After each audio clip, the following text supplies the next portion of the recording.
आज हम एक ऐसे विषय पर बात करने वाले हैं जिसने हम सबको चौंका दिया है। यह विषय है छत्तीसगढ़ में हमारे सुरक्षा कर्मियों की आत्महत्याओं से जुड़ा हुआ। हाल ही में छत्तीसगढ़ विधानसभा में एक रिपोर्ट पेश की गई जिसके आंकड़े बेहद दुखद और चिंताजनक है। इस रिपोर्ट के अनुसार पिछले 6.5 सालों में छत्तीसगढ़ में 177 सुरक्षा कर्मियों ने अपनी जान ले ली है। इनमें अर्धसैनिक बलों के जवान भी शामिल हैं, जो राज्य के नक्सल प्रभावित इलाकों में दिन रात हमारी सुरक्षा के लिए तैनात रहते हैं। यह खबर सिर्फ एक आंकड़ा नहीं है, यह उन परिवारों की कहानी है जिन्होंने अपने प्रियजनों को खो दिया है। यह उन साथियों का दर्द है जिन्होंने अपने कंधों से कंधा मिलाकर चलने वालों को खो दिया है। आज हम इस रिपोर्ट के हर पहलू पर गहराई से बात करेंगे, जानेंगे कि आखिर क्यों हमारे ये जवान इतना बड़ा कदम उठाने पर मजबूर हो रहे हैं। हम सरकार द्वारा दी गई जानकारी के साथ साथ आपको इस पूरी स्थिति की सही तस्वीर दिखाएंगे। तो बने रहिए हमारे साथ इस महत्वपूर्ण और संवेदनशील चर्चा में। नमस्कार, मैं हूं चंद्रशेखर और आप देख रहे हैं नवप्रदेश टीवी। छत्तीसगढ़ सरकार ने विधानसभा में जो जानकारी दी है वह वाकई हैरान करने वाली है। उप मुख्यमंत्री विजय शर्मा ने बीजेपी के वरिष्ठ विधायक अजय चंद्राकर के एक सवाल के जवाब में यह लिखित जानकारी दी। उन्होंने बताया कि साल 2019 से लेकर 15 जून 2025 तक यानी 6.5 साल की अवधि में राज्य में कुल 177 सुरक्षा कर्मियों ने आत्महत्या की है। इनमें केंद्रीय बलों के जवान और राज्य पुलिस के जवान दोनों ही शामिल हैं। अगर हम केंद्रीय बलों की बात करें तो सबसे ज़्यादा 26 जवान केंद्रीय रिजर्व पुलिस बल यानी CRPF के थे। इसके बाद सीमा सुरक्षा बल यानी BSF के 5 जवान, भारत तिब्बत सीमा पुलिस यानी ITBP के 3 जवान, सशस्त्र सीमा बल, केंद्रीय औद्योगिक सुरक्षा बल और त्रिपुरा राइफल्स के एक जवान शामिल है। इसके अलावा जो बाकी सुरक्षा कर्मी हैं वे छत्तीसगढ़ सशस्त्र बल, स्पेशल टास्क फोर्स STF और होमगार्ड जैसे राज्य पुलिस की अलग अलग शाखाओं से थे। यह ध्यान देने वाली बात है कि अगर छत्तीसगढ़ के जो इलाके नक्सलवाद से बुरी तरह प्रभावित है वहां पर CRPF, BSF और ITBP के जवानों की तैनाती बहुत बड़ी संख्या में है। ऐसे में इन बलों के जवानों के बीच आत्महत्या की ज्यादा संख्या चिंता का विषय जरूर है। साल दर साल के आंकड़ों पर नजर डालें तो स्थिति और भी स्पष्ट होती है। 2019 में 25 सुरक्षाकर्मी, 2020 में 38 सुरक्षाकर्मी। यह साल ध्यान देने योग्य है क्योंकि इस दौरान आत्महत्याओं की संख्या सबसे ज्यादा रही। 2021 में 24 सुरक्षाकर्मी, 2022 में 31 सुरक्षाकर्मी, 2023 में 22 सुरक्षाकर्मी, 2024 में 29 सुरक्षाकर्मी और 2025 में 15 जून तक 8 सुरक्षाकर्मी। इन आंकड़ों से पता चलता है कि हर साल बड़ी संख्या में हमारे सुरक्षाकर्मी आत्महत्या जैसा भयानक कदम उठा रहे हैं। यह एक ऐसी समस्या है जिस पर गंभीरता से विचार करना होगा। इस रिपोर्ट में एक और चौंकाने वाली बात सामने आई है। पिछले 6.5 सालों में अर्धसैनिक बलों के जवानों सहित 18 सुरक्षाकर्मी ऐसे भी रहे हैं जो हत्या की घटनाओं में शामिल पाए गए हैं। इनमें कुछ ऐसे मामले भी शामिल हैं जहां आपसी विवाद के चलते जवानों ने अपने ही साथियों पर गोलियां चला दी।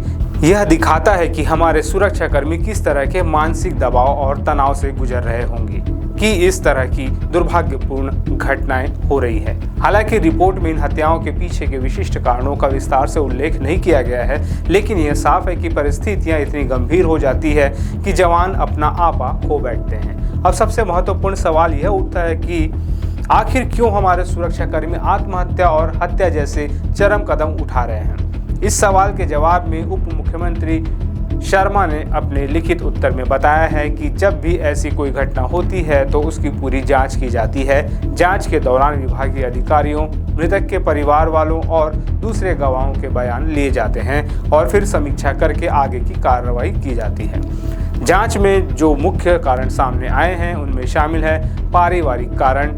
जवानों को अपने परिवारों से दूर रहना पड़ता है, छुट्टी मिलने में मुश्किल होती है और पारिवारिक समस्याओं का सामना करना पड़ता है। यह अकेलापन और तनाव उन्हें अंदर से कमजोर कर सकता है। व्यक्तिगत कारण, हर कोई व्यक्ति की अपनी निजी समस्या होती है, चाहे वो आर्थिक हो, भावनात्मक हो या किसी और तरह की। सुरक्षा कर्मियों के लिए इन समस्याओं से जूझना और भी मुश्किल हो जाता है क्योंकि वे अक्सर चुनौतीपूर्ण और तनावपूर्ण माहौल में काम करते हैं। शराब सेवन यह एक गंभीर समस्या है जो न केवल सुरक्षा कर्मियों बल्कि समाज के कई वर्गों को प्रभावित करती है। शराब के सेवन से मानसिक स्वास्थ्य बिगड़ सकता है और आवेग में आकर गलत कदम उठाने का खतरा बढ़ जाता है। स्वास्थ्य संबंधी कारण शारीरिक और मानसिक स्वास्थ्य दोनों ही महत्वपूर्ण हैं। तनावपूर्ण ड्यूटी और अनियमित जीवन शैली के कारण जवानों को स्वास्थ्य संबंधी परेशानियां हो सकती है जो उनके मानसिक स्थिति पर नकारात्मक प्रभाव डाल सकती है। अचानक आक्रोश, कई बार अत्यधिक दबाव और तनाव के कारण जवान अपना आपा खो बैठते हैं और आवेश में आकर आत्महत्या या हत्या जैसा भयानक कदम उठा लेते हैं। यह सरकार की ओर से बताए गए कारण हैं। हालांकि अगर हम इस विषय पर और गहराई से सोचें तो हमें कुछ और संभावित कारणों पर भी ध्यान देना होगा।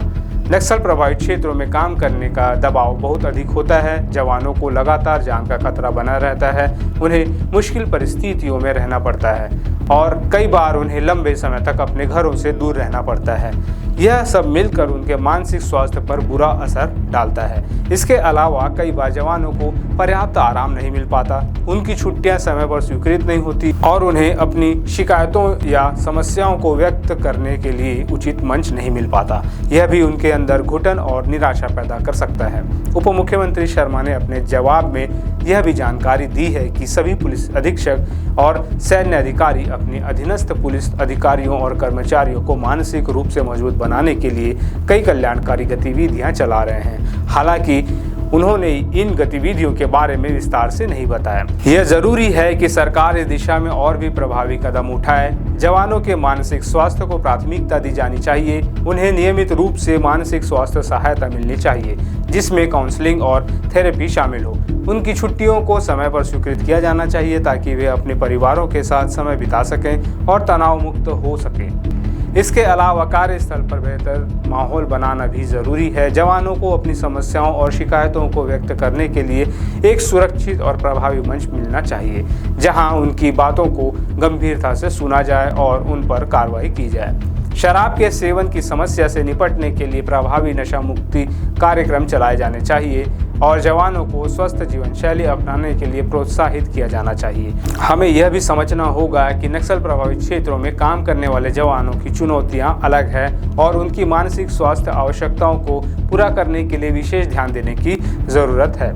छत्तीसगढ़ में सुरक्षा कर्मियों द्वारा आत्महत्याओं के ये आंकड़े हम सभी के लिए एक गंभीर चेतावनी है। यह दिखाता है कि हमारे जवान जो हमारी सुरक्षा के लिए अपनी जान हथेली पर लेकर चलते हैं खुद अंदर से कितने परेशान और दबाव में हैं। हमें इस मुद्दे को नज़रअंदाज नहीं करना चाहिए। सरकार को चाहिए कि वह इस समस्या की जड़ तक जाए और प्रभावी कदम उठाए ताकि हमारे सुरक्षा कर्मियों का मानसिक स्वास्थ्य बेहतर हो सके और इस तरह की दुखद घटनाओं को रोका जा सके। हमें एक समाज के तौर पर भी उनके साथ खड़ा होना चाहिए और उन्हें यह महसूस कराना चाहिए कि वे अकेले नहीं हैं और हम उनकी परवाह करते हैं। अगर आपके आसपास भी कोई ऐसा व्यक्ति है जो तनाव या मानसिक स्वास्थ्य संबंधी समस्याओं से जूझ रहा है तो कृपया उसकी मदद करें और उसे सही सहायता लेने के लिए प्रेरित करें। याद रखिए, बात करने से बहुत सी समस्याएं हल हो सकती है।